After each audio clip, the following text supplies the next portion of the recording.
Hello friends. हम आज बात करेंगे म्यूजिक कंपोजर हिमेश रेशमिया जी के करियर के बारे में और उनके बारे में कुछ खास चीज़ें जो आपको शायद आपने पहले सुनी नहीं होगी, वो मैं बताने की कोशिश करूंगा। दोस्तों, बेसिकली हिमेश रेशमिया ये नाम आप में से बहुत लोगों ने सुना हुआ है फिल्म आशिक बनाया आपने के बाद में। आशिक बनाया आपने 2005 की फिल्म थी। उसमें लगभग सारे गाने हिमेश रेशमिया ने गाए थे। उनका वो जो खास अंदाज था, कैप पहन के माइक को थोड़ा सा तिरछा करके गाने का, तो वो सडनली लोगों को बहुत पसंद आ गया था और गाने भी बहुत हिट थे। तो क्या हुआ, पूरे इंडिया में हिमेश रेशमिया जो नाम है ये घरों घरों तक पहुंचा फिल्म आशिक बनाया आपने के बाद में। और बहुत सारे लोगों का ऐसा मानना है कि हिमेश रेशमिया जी का करियर वहां से स्टार्ट हुआ है। हालांकि कुछ लोगों को पता होगा, लेकिन मैंने जितने लोगों से मैं कॉमन ऑडियंस से मैं बात करता हूँ, उनमें से लगभग 90 to 95% लोगों का यही मानना होता है कि हिमेश रेशमिया नाम हमने फिल्म आशिक बनाया आपने के बाद में सुना है। तो फ्रेंड्स, ऐसा नहीं है। हिमेश रेशमिया एक बेहतरीन म्यूजिक कंपोजर है। बेसिकली वो सिंगर बाद में है, बट वो बेसिकली संगीतकार है, वो म्यूजिक कंपोजर है। और उनका करियर बॉलीवुड में स्टार्ट हुआ है सन 1998 में। फिल्म है प्यार किया तो डरना क्या।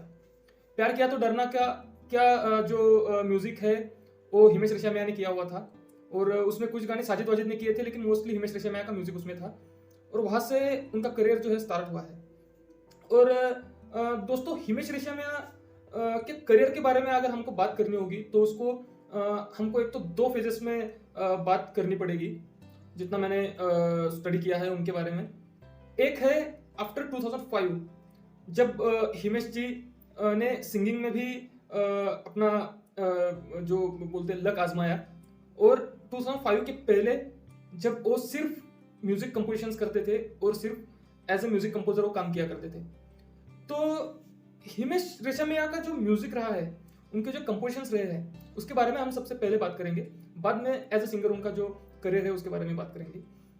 उन्होंने एज अ म्यूजिक कंपोजर जितना भी काम किया हुआ है प्यार किया तो डरना क्या के बाद में, तो वो लगभग बहुत हिट रहा है उनका म्यूजिक। और हम में से बहुत सारे लोगों ने बहुत बार उनके गाने सुने हुए हैं और उनके ढेरों गाने जो है क्लासिक हिट्स में दर्ज हुए हैं दोस्तों। और उनका म्यूजिक हमने इतना सुना है, लेकिन पता ही नहीं है कि ये हिमेश रेशमिया का म्यूजिक है। उसके कई रीजंस हो सकते हैं। शायद उनका नाम उतना उस टाइम पे नहीं था, उतना लोगों को पता नहीं था। तो लोग अक्सर क्या करते हैं, हिमेश रेशमिया का बहुत मजाक उड़ाते हैं उनकी आवाज को लेके, लेकिन ऐसा नहीं है दोस्तों। As a music composer Himesh Reshammiya ने बहुत बेस्ट काम किया हुआ है। उनके मैं अभी उनके जो कंपोजिशन है, उन्होंने जिस मूवीज के लिए म्यूजिक किया है मैं आपको बताने वाला हूँ। वो सुनते ही आपको आप चौंक जाएंगे कि ये हिमेश का म्यूजिक है क्या। तो मैं आपको बताना चाहता हूँ प्यार किया तो डरना क्या, यहाँ से उनका करियर स्टार्ट हुआ। बंधन का म्यूजिक जो है वो हिमेश रेशमिया का है। कहीं प्यार ना हो जाए, ये जो मूवी थी सलमान खान की, उसका म्यूजिक उनका है। तेरे नाम तेरे नाम को हम कैसे भूल सकते हैं। तेरे नाम का म्यूजिक तो कितना हिट था आप सब जानते हैं। तेरे नाम के गाने उस साल में तेरे नाम जितनी कैसेट्स और सीरीज शायद ही किसी मूवी की बिकी होगी। तो इतना सुपरहिट म्यूजिक जो है वो भी कंप्लीटली हिमेश रेशमिया का है दोस्तों। और बाकी कुछ मूवीज की हम बात करें तो कुरुक्षेत्र का म्यूजिक उनका है। दुल्हन हम ले जाएंगे का म्यूजिक उनका है। जोड़ी नंबर 1 का उनका है। आमदनी अठनी खर्चा रुपया उनका है। क्या दिल ने कहा, हमराज, सनम मेरे हमराज, ये म्यूजिक उनका है। सलमान खान की एक मूवी थी ए है जलवा, ओ जाने जिगर ले गई मन में करारी करारी नजर,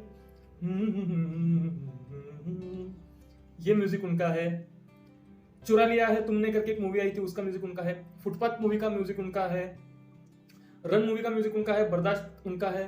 बर्दाश्त नहीं कर सकता, अब दूर नहीं रह सकता एक दिन। ऐतराज ऐतराज का म्यूजिक भी हिमेश का है। तला तुम तला तुम तला तुम, क्योंकि क्योंकि इतना प्यार तुमको करते हैं हम, क्या जानोगे हमारी सनम। तो देखिए दोस्तों, कितना सुपरहिट म्यूजिक हिमेश जी ने किया हुआ है।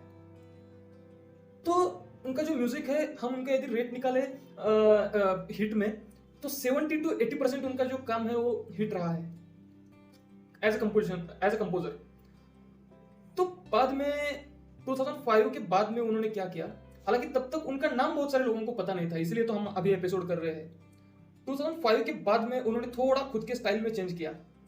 उन्होंने क्या किया, दोस्तों, एक एक्चुअली क्या होता है हमारे इंडिया में, कोई भी गाना जो है वो म्यूजिक कंपोजर के बजाय सिंगर के नाम पे जाना जाता है, क्योंकि सिंगर जो है गाने का फेस होता है। तो म्यूजिक कंपोजर कितना भी अच्छा म्यूजिक बनाए वो थोड़ा सा पीछे रहता है, लेकिन आप जो आवाज़ सुनते हैं वो आपको ज़्यादा ध्यान में रहती है।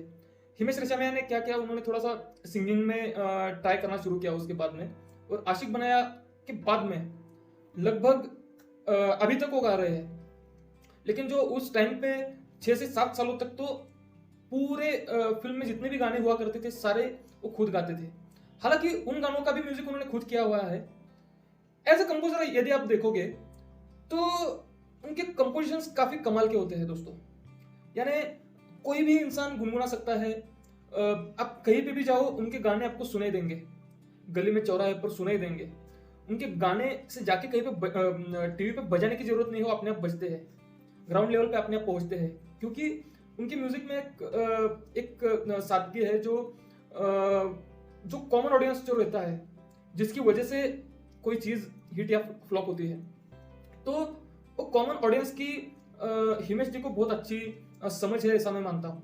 बहुत कम ऐसे लोग हैं जिनको इतना सेंस होता है कि लोगों को एक्चुअली क्या पसंद है, लेकिन हिमेश जी का मुझे ये बहुत खास बात लगती है कि उनको टेस्ट पता है ऑडियंस का, इसलिए तो उनके जो कंपोजिशंस है इतने बजते हैं, और 70 to 80% उनका काम आज तक हिट रहा है दोस्तों। उनके गानों में जो ऑर्केस्ट्रेशन होता है, जो इंस्ट्रूमेंटेशन वो यूज करते हैं, वो सारा ऐसा एक सिंप्लिसिटी है, उसके साथ में उसमें एक मॉडर्न भी है। और हिमेश रेशमिया 98 से है और वो अभी तक एक्टिव है दोस्तों। ये बहुत मुश्किल है इतने साल इस इंडस्ट्री में सर्वाइव करना। आज लगभग 23 साल हो गए उनको इंडस्ट्री में आए हुए, वो आज भी उतने ही एक्टिव है। और आज भी उन्होंने क्या किया, एक जो खुद में जो चेंज करना होता है, साउंड में बोलो, अपने खुद के काम के स्टाइल में बोलो, और उन्होंने यहाँ तक कि उन्होंने खुद के लुक में भी इतना चेंज किया हुआ है 98 से आज तक। उनके जो गाने आप 98 में सुनते थे, 2005 में सुनते थे, और आज 2021 में आप सुनते हैं, तो उन्होंने एक जो जिसको हम बोलते हैं कि जो वर्ल्ड होता है उसके हिसाब से अपने काम में इम्प्रोवाइजेशन करना, तो उन्होंने वो चीज़ बहुत अच्छी संभाली हुई है। आज भी हिमेश जी के गाने आते हैं, वो हिट होते हैं। बहुत सारे गाने अभी आप ले लीजिए बोल बच्चन का, चलाओ ना नैनों से बान रे, जान ले लो ना जान रे, ये भी गाना उनका है, और हालांकि उन्होंने खुद गाया हुआ है, तो वो अभी तक काम कर रहे हैं। तेरी मेरी तेरी मेरी तेरी मेरी कहानी, ये गाना तो आप जानती है इस गाने के साथ क्या हुआ था, ये भी गाना हिमेश जी का है। तो पर्सनली मुझे हिमेश रेशमिया जी का काम बहुत अच्छा लगता है। मुझे उनमें स्पेशल बात ये लगती है कि उन्होंने खुद को जो वर्ल्ड के हिसाब से खुद को चेंज किया हुआ है, डिमांड के हिसाब से खुद के म्यूजिक में चेंजेस किए हुए हैं, और उनको जो ऑडियंस का जो टेस्ट है वो मुझे सबसे खास चीज़ लगती है। बहुत कम ऐसे लोग हैं जिनको इतना पता होता है कि ऑडियंस को एग्जैक्टली क्या चाहिए।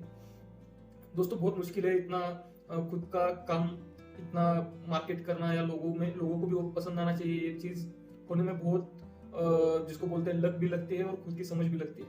तो ये जो चीज़ है हिमेश जी में बहुत अच्छी है, ऐसा मेरा मानना है। मुझे हिमेश जी के बारे में एक दुख ऐसा होता है, मतलब लोगों का जो उनको लेके अप्रोच है वो मुझे थोड़ा कम पसंद आता है। किस बारे में?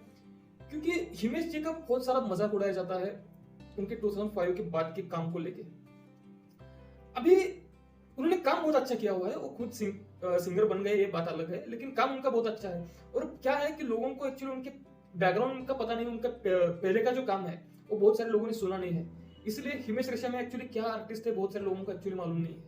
इसलिए मैंने ये कोशिश की कि उनके जो 2005 के पहले के जो काम है, और as a composer Himesh Reshammiya का क्या टैलेंट है और क्या नॉलेज है, उनका लेवल क्या है, ये मुझे बताने की बहुत ज़रूरत महसूस हुई दोस्तों।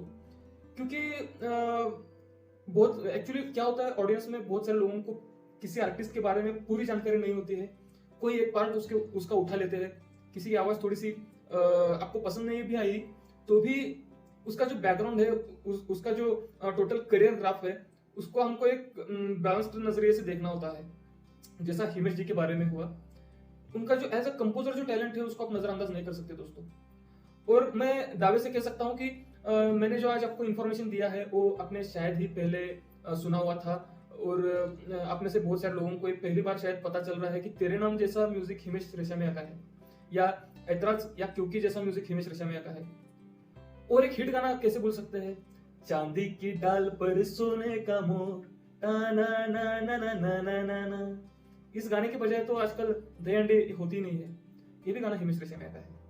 तो ऐसे ऐसे क्लासिक हिट्स जिस आदमी ने दिए हैं, वो सचमुच टैलेंटेड इंसान है, और मुझे कद्र है बहुत हिमेश रेशमिया की।